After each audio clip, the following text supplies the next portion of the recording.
Nadia Malik missing case, America में गायब हुई एक मासूम लड़की की दिल दहला देने वाली कहानी। आज हम आपको एक ऐसी सच्ची कहानी की पूरी दास्तान बताने जा रहे हैं जहां एक 22 साल की मासूम लड़की का मर्डर होता है। मगर इस केस में ना तो कोई मर्डरर है, ना कोई सबूत है, ना कोई मोटिव है और ना ही कोई गवाह है। आप सोच रहे होंगे कि ऐसा कैसे हो सकता है कि एक कत्ल भी हो और उसका कोई कातिल भी ना हो, मगर इस केस में कुछ ऐसा ही हुआ है। इस केस ने एक अमेरिकी शहर को हिला कर रख दिया था। पूरी कहानी आप भी जानेंगे तो हैरान रह जाएंगे। दुनिया इस केस को नादिया मलिक मिसिंग केस के नाम से जानती है। तो क्या है नादिया मलिक मिसिंग केस की पूरी कहानी?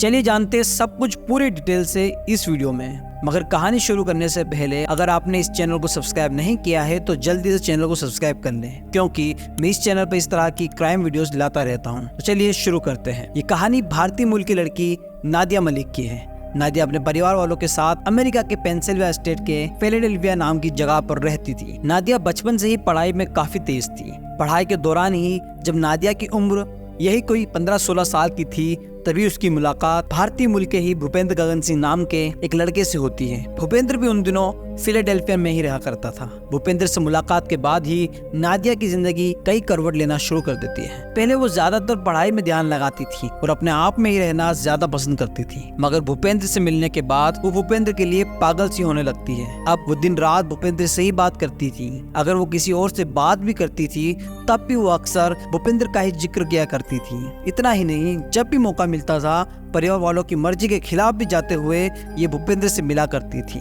इन सब के चक्कर में नादिया की पढ़ाई काफी पीछे छूटने लगी थी। नादिया की जिंदगी में अचानक से आए इस बदलाव से नादिया के घर वाले काफी परेशान होते हैं और वो नादिया को समझाने की काफी कोशिश करते हैं। मगर नादिया को भूपेंद्र के अलावा न कुछ दिखाई देता था और न ही भूपेंद्र की बातों के अलावा उसे किसी और की बातें सुनाई देती थी। भूपेंद्र के प्यार में नादिया मलिक इतनी ज्यादा खो जाती है कि जब परिवार वाले उसे कुछ ज्यादा ही समझाने लगते हैं तो नादिया परिवार वालों से ही अपने सारे रिश्ते खत्म करके भूपेंद्र के पास ही रहने लगती है। नादिया और भूपेंद्र शादी भी नहीं करते हैं और साथ में ही रहने लगते हैं। इसी दौरान नादिया एक बेटे को भी जन्म देती है। नादिया अब अपने परिवार वालों को लगभग भुलाकर अपने ही बॉयफ्रेंड भूपेंद्र तथा बेटे के साथ अपनी जिंदगी बिताने लगती है। नादिया का पढ़ाई से भी लगभग रिश्ता खत्म हो गया था। बीते समय के साथ नादिया का परिवार भी बढ़ता है और साल 2012 तक नादिया 3 बच्चों की मां बन जाती है। सब कुछ अच्छा ही चल रहा था कि 2012 में 28 फरवरी को नादिया के साथ एक बड़ी ही दुखद घटना घटती है। नादिया और भूपेंद्र एक दिन अपनी 3 महीने की बेटी अलीना सिंह के साथ अपनी कार से कहीं घूमने जाते हैं।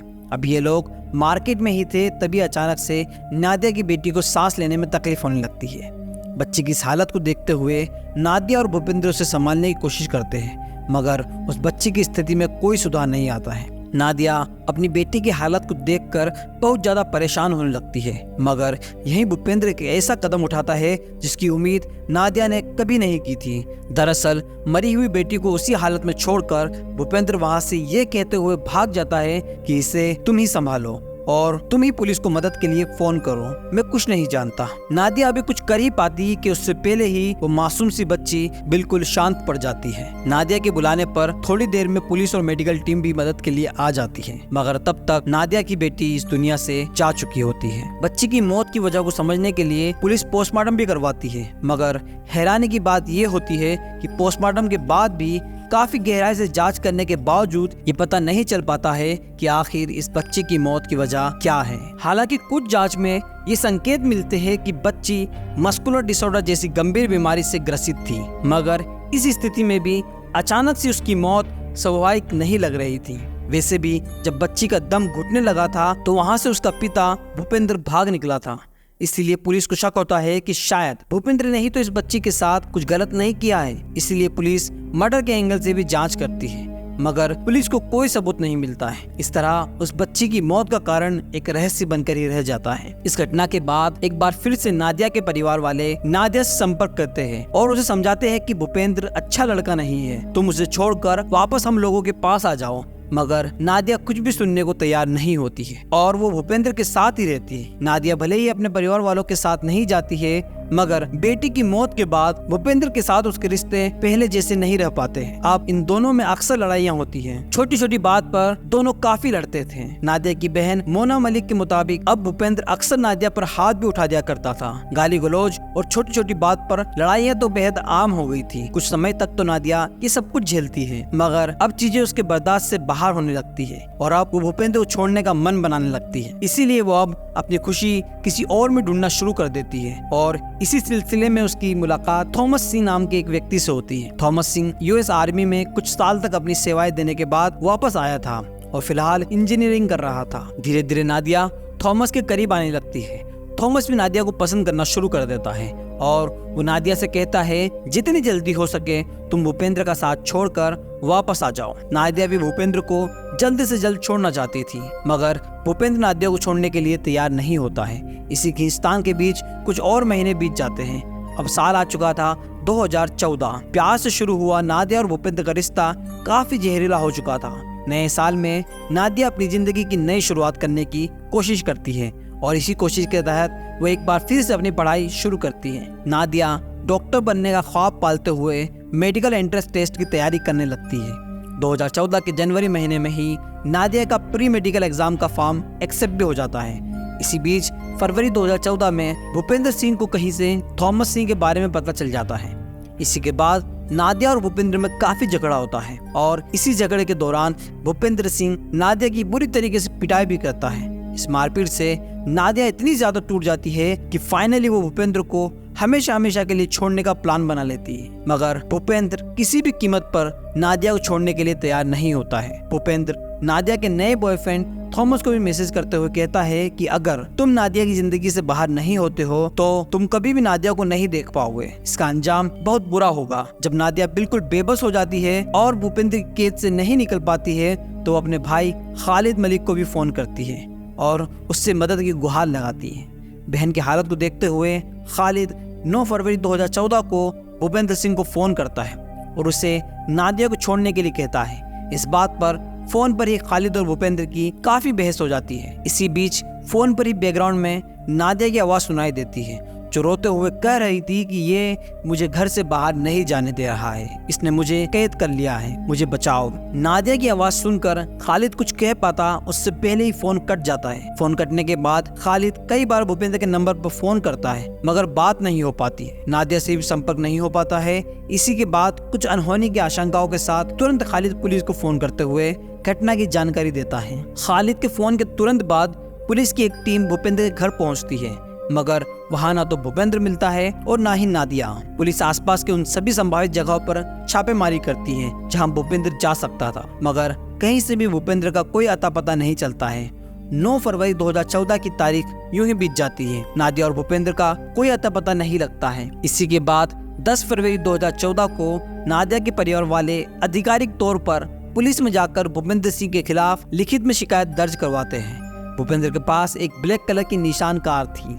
जांच के दौरान ये भी पता चलता है कि नादिया और भूपेंद्र के साथ साथ वो ब्लैक कलर की निशान कार भी गायब है। इसी आधार पर पुलिस वाले अनुमान लगाते हैं कि शायद भूपेंद्र और नादिया इसी कार से कहीं निकल गए हैं। इसीलिए पूरे इलाके में अलर्ट जारी कर दिया जाता है कि किसी को भी अगर ब्लैक कलर की निशान कार दिखाई देती है तो तुरंत पुलिस को इन्फॉर्म करें। नादिया के परिवार वाले भी अपने स्तर से कार की तलाश में लग जाते हैं। अभी ये लोग नादिया की तलाश में लगे ही हुए थे, तभी नादिया के मोबाइल से एक के बाद एक कई टेक्स्ट मैसेज खालिद के मोबाइल पर आते हैं।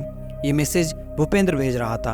एक मैसेज में भूपेंद्र खालिद से कहता है कि तुम हार गए, मैं जीत गया, वो कभी अब घर वापस नहीं आएगी, तुम उसका चेहरा कभी नहीं देख पाओगे। खालिद को चैलेंज करते हुए भूपेंद्र एक मैसेज में ये भी कहता है कि तुम पूरे अमेरिका में नादिया को खोज लो मगर वो कहीं भी नहीं मिलेगी। खालिद इन मैसेजेस के बारे में पुलिस को भी जानकारी देता है और पुलिस भी अपनी जांच का दायरा बढ़ा देती है, मगर कुछ भी फायदा नहीं होता है। पुलिस के हाथ अब भी खाली रहते हैं। इसी बीच 11 फरवरी 2014 को एक बार फिर से खालिद को नादिया के मोबाइल से कुछ मैसेजेस मिलते हैं। इस बार मैसेजेस में लिखा हुआ था कि अगर तुम नादिया से बात करना चाहते हो तो मुझे तुरंत मोबाइल के माध्यम से $20 भेजो। इसके तुरंत बाद कई और मैसेज मिलते हैं जिसमें रकम बढ़ाकर 50, फिर 100 और फिर $200 कर दी जाती है। ऐसे ही मैसेजेस थॉमस को भी मिलते हैं। उसमें भी यही लिखा होता है कि अगर तुम नादिया से बात करना चाहते हो तो तुम मुझे अभी कितने पैसे भेजो। इन मैसेजेस के साथ भूपेंद्र ये भी लिखता है कि अगर तुमने पैसे नहीं भेजे तो तुम कभी भी दोबारा नादिया की आवाज नहीं सुन पाओगे। इस मैसेज के जवाब में खालिद कहता है कि तुम मुझे कुछ सबूत दो जिससे पता चले कि नादिया तुम्हारे साथ है, तो मैं तुम्हें अभी पैसे भेज दूंगा। तो मुझे कम से कम बस एक बार उसकी हेलो सुना दो तो मैं भी पैसे दे दूंगा, फिर उसके बाद मैं उससे बात करूंगा। खालिद के ये कहने पर भूपेंद्र अंतिम मैसेज ये करता है कि आज के बाद तुम कभी भी नादिया की आवाज नहीं सुन सकोगे। इधर भूपेंद्र लगातार मैसेज के जरिए ब्लैकमेल करके पैसा हासिल करने की कोशिश में लगा हुआ था। उधर पुलिस की भी कई टीम भूपेंद्र की तलाश में लगी हुई थी, मगर कहीं से भी इन लोगों का कोई अता पता नहीं चल रहा था। पुलिस नादिया के मोबाइल फोन के जरिए इन लोगों को ट्रेस करने की कोशिश कर रही थी, मगर कामयाबी नहीं मिल रही थी। पुलिस के मोबाइल ट्रैकिंग के मुताबिक पहले इनकी लोकेशन फिलाडेल्फिया थी, फिर ये लोग वाशिंगटन की तरफ जाते हैं और वाशिंगटन से ये लोग न्यूयॉर्क सिटी की तरफ जाते हैं। मगर जब ये लोग ओहायो शहर पहुंचते हैं तो यहाँ आकर इनके मोबाइल में मूवमेंट होना बंद हो जाती है। इस बार पुलिस की एक टीम ओहायो तक आती है। पुलिस पीछा करते हुए उस घर तक भी पहुंच जाती है जहां भूपेंद्र आकर रुकता है। जैसे ही भूपेंद्र को इस बात की भनक लगती है कि पुलिस इसके पीछे है, वो पीछे के दरवाजे से भागने की कोशिश करता है, मगर कुछ देर की लुका छिपी के खेल के बाद पुलिस आखिरकार भूपेंद्र को गिरफ्तार कर लेती है। भूपेंद्र सिंह से कार और नादिया के बारे में पूछा जाता है। इस पर वो कुछ भी बताने से इनकार करता है और कहता है कि मैं अपने वकील के आने के बाद ही कुछ बात करूंगा। इसके बाद पुलिस भूपेंद्र के पॉकेट की तलाशी लेती है तो उसके पॉकेट से नादिया का मोबाइल, नादिया का ड्राइविंग लाइसेंस और कार की एक चाबी मिलती है। जांच के बाद खुलासा होता है कि ये उसी निशान कार की चाबी है जिससे कथित तौर पर भूपेंद्र और नादिया निकले थे। पुलिस वालों की पूछताछ में भूपेंद्र बताता है कि मैंने कार के साथ नादिया को फिलाडेल्फिया में ही छोड़ दिया था, मगर भूपेंद्र की बात इसलिए झूठ लग रही थी क्योंकि नादिया के परिवार वालों के मुताबिक उस कार की तो बस एक ही चाबी थी और वो चाबी भी भूपेंद्र की जेब से ही मिली थी। तो ऐसा कैसे हो सकता है कि नादिया बिना चाबी के ही कार चला रही हो? भूपेंद्र के चेहरे पर चोट के भी निशान थे। इस बारे में पूछे जाने पर भूपेंद्र बताता है कि जब नादिया से उसकी मुलाकात आखिरी बार हुई थी तो यहीं पर दोनों की लड़ाई हो गई थी। नादिया ने भी उस पर हमला किया था, जिस कारण उसके चेहरे पर एक खरोच और चोट के निशान है। अब पुलिस की कई टीम नादिया को खोजने में लग जाती है। पुलिस की बड़ी चहल पहल के बीच इस केस की चर्चा फिलाडेल्फिया में भी जोरों शोर से होने लगती है। हर किसी की जुबान पर बस एक ही सवाल था कि नादिया और वो निशान कार कहाँ है। नादिया फिलाडेल्फिया की सबसे बड़ी रहस्य बन चुकी थी। पुलिस की जांच जारी रहती है मगर हाथ खाली ही रहता है। नादिया की मिसिंग रिपोर्ट 10 फरवरी 2014 को लिखाई गई और अब तारीख आ चुकी थी 20 फरवरी 2014। 20 फरवरी 2014 को फिलाडेल्फिया के मार्बल टाउनशिप पुलिस डिपार्टमेंट में एक अनजान व्यक्ति कॉल करता है और कहता है कि एक ब्लैक कलर की निशान कार फिलाडेल्फिया के मार्केट स्ट्रीट के पास खड़ी है, शायद इसी कार में नादिया हो सकती है। तो आखिर ये कॉल किसने की थी, उसके बारे में हम आपको वीडियो में आगे बताएंगे। फिलहाल बताते हैं कि इस कॉल के बाद क्या होता है। पुलिस की एक टीम भागते हुए उस जगह पर जाती है तो वहाँ सच में एक ब्लैक कलर की निशान कार खड़ी हुई थी। कार पूरी तरह से बर्फ में ढकी हुई थी। हैरानी की बात यह थी कि उस कार पर 8 पार्किंग टिकट्स लगे हुए थे। मतलब इस जगह पर कार को खड़ी करने से पहले कई दूसरी जगह पर इनलीगल तरीके से इसे पार्क किया गया था। इस कारण पुलिस ने उस पर पार्किंग टिकट्स भी लगाए थे, मगर पहले किसी को उस कार के अंदर लाश दिखाई नहीं दी थी। आनन फानन में उस कार को खोला जाता है। कार के अंदर पुराने कपड़ों के ढेर थे। इसके अलावा काफी सामान बिखरा पड़ा था। पहले तो पुलिस को कुछ भी नजर नहीं आता है, मगर जब उन कपड़ों के ढेर को हटाया जाता है, उन कपड़ों के ढेर के नीचे नादिया की लाश पड़ी हुई मिलती है। जिस नादिया की तलाश पिछले 10 दिनों से हो रही थी, वो पुलिस को कार के अंदर कपड़ों के ढेर के नीचे मरी हुई मिलती है। मृत्यु के समय नादिया की उम्र सिर्फ 22 साल थी। लाश मिलते ही पुलिस उसे पोस्टमार्टम के लिए भेज देती है। नादिया का पोस्टमार्टम करने वाले डॉक्टर की टीम की ओर से 21 फरवरी 2014 को एक प्रेस कॉन्फ्रेंस किया जाता है, जिसमें कहा जाता है कि नादिया के शरीर पर किसी भी तरह के फिजिकल ट्रॉमा के निशान नहीं मिले। पोस्टमार्टम के दौरान भी मौत की वजह और मृत्यु के तरीकों से संबंधित कुछ भी पता नहीं चल पाया है। मृत्यु के कारणों तथा तरीकों को समझने के लिए सैंपल्स फॉरेंसिक लैब भी भेज दिए जाते हैं, क्योंकि शुरुआती रिपोर्ट में कुछ भी पता नहीं चल पाया था। इसीलिए भूपेंद्र को गिरफ्तार नहीं किया जाता है। फिर भी पुलिस उसे शहर में ही रहने को कहती है और उस पर नजर रखी जाने लगती है, मगर अप्रैल 2014 में भूपेंद्र पुलिस के नियमों को तोड़ते हुए कहीं चला जाता है। इसी के बाद उसे गिरफ्तार करते हुए जेल में डाल दिया जाता है। हालांकि कुछ ही महीने बाद भूपेंद्र को कोर्ट से बेल भी मिल जाती है और वह फिर से आज़ाद हो जाता है। उम्मीद की जा रही थी कि महीने 2 महीने में फॉरेंसिक लैब से नतीजा आ जाएगा, मगर वहां से 8 महीने बाद जाकर अक्टूबर महीने में रिपोर्ट आती है। यहाँ ये भी उम्मीद की जा रही थी कि इस रिपोर्ट में कुछ ऐसा होगा जिसके आधार पर नादिया के बॉयफ्रेंड भूपेंद्र सिंह पर हत्या का मुकदमा दर्ज किया जा सकेगा, मगर हर कोई उस वक्त शॉक रह जाता है जब फॉरेंसिक रिपोर्ट में भी यही कहा जाता है काफी मेहनत और कई दौर की जांच के बाद भी डॉक्टर की टीम मौत के कारणों का पता नहीं लगा पाई है। इतना ही नहीं, मौत किस तरीके से हुई उस बारे में भी कोई जानकारी नहीं मिल पाई है। इस रिपोर्ट के बाद पुलिस कई नामी जासूसों को इस केस की जांच में शामिल करती है।